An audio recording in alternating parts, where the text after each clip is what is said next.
Že ko sem knjigo pred dobrim letom in pol predstavljal, sem se zavedal, da se pri njeni pripravi in pisanju prezrl pomemben, obsežen in bogat arhivski vir o Koprivi, ki vsebuje tudi mnogo meni dotlej neznanih podatkov o tamkajšnjih kamnarjih in koprivskem občinskem kamnolomu. To je arhiv krajevne občine Kopriva od srede 19. stoletja, ko je bila ustanovljena, do začetka Prve svetovne vojne leta 1914, ki je najobsežnejši ohranjeni arhiv te vrste na Južnem Primorskem. Nisem si pa še prav predstavljal takrat, kako bi ta spregled popravil. Zdaj imam lažjo vest, ker sem se zanj oddolžil z novo, še debelejšo knjigo, ki sem jo pisal celih 10 mesecev, še prej pa sem seveda moral pregledati in obdelati 50 arhivskih škatel neurejenih občinskih dokumentov, ki jih hranijo v Koprskem pokrajinskem arhivu. Menim, da sem z rezultatom, ki je danes pred vami, opravil zadostno pokoro za omenjeni spregled.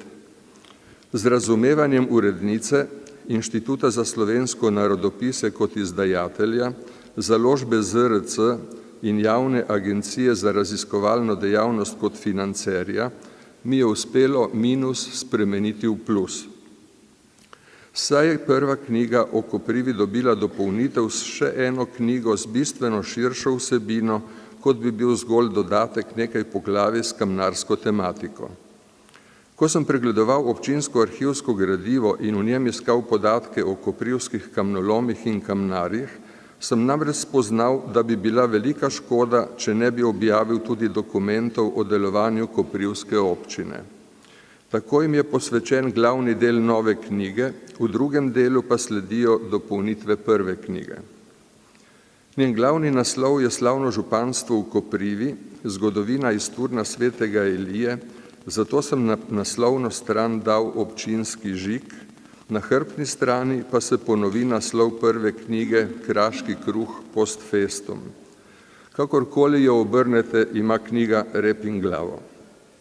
Knjigo sem naslovil Slavno županstvo v Koprivi, ker so bili praviloma tako naslovljeni dopisi, s katerimi so se obračali na koprivsko županstvo oziroma občino. Podnaslov Zgodovina iz Turne svetega Ilije pa sem dodal zato, ker je občinski arhiv kar 70 leti preživel oziroma preždel v Zvoniku. Nenavadno usodo tega arhivskega gradiva sem opisal v posebnem poglavju. Prvi, glavni del knjige vsebuje obsežno občinsko gradivo od ustanovitve občine Kopriva sredi 19. stoletja do začetka Prve svetovne vojne.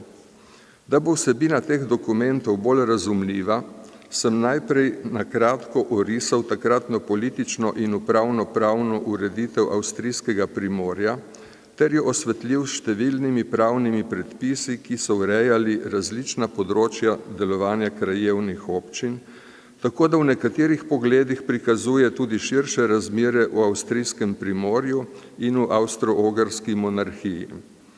Dokaj izčrpno sem povzel pravne predpise z navedbo njihovih virov, začenši s tako imenovano domovinsko postavo, občinskim redom in občinskim volilnim redom, nadaljeval sem s povzetki pomembnejših določb vojaških predpisov, predpisov o javnih ljudskih šolah, obrtnih redov, policijskih predpisov, predpisov o cestah in železnih cestah, o pogozdovanju in še bi lahko našteval.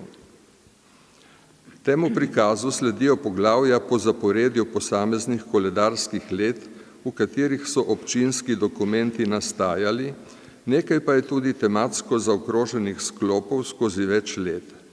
To je obsežna občinska kronika, ki zajema snov iz življenja vasi Kopriva in Brje skozi 60 leti in pol. Zajeta so številna področja delovanja občinske uprave. Suhoparne uradne občinske zadeve so tu in tam začinjene z zabavnim ustnim izročilom.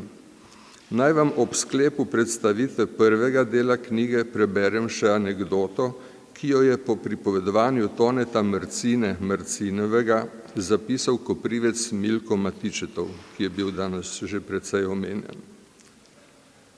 Za vaščane je bila voda brezplačna. Ko je bil župan Anton Lavrenčič Redon 1895 do 98, jo je hotel tistim vaščanom, ki niso imeli jusa, zaračunati. Tone Mrcina pa mu je s pritožbo pri okrajnem glavarju v Sežani to preprečil. Milku Matičetovemu je takole pripovedoval o tej zadevi. Teli so, da bi tisti, ki nimajo jusa, plačali 4 goldinarje na leto za vodo. Jaz sem si mislil, ne boš. Ranca mati je pravila, da ima vsak pravico do vode zastojn, saj teče tudi po mojem žlebu voda. Bomo videli. In sem šel v Sežano. Glavarju sem povedal tako in tako. Odgovoril je, recite županu, da je osel. Jaz mu lahko rečem, a ne boste uvirvat, da bi raje zapisali na listek.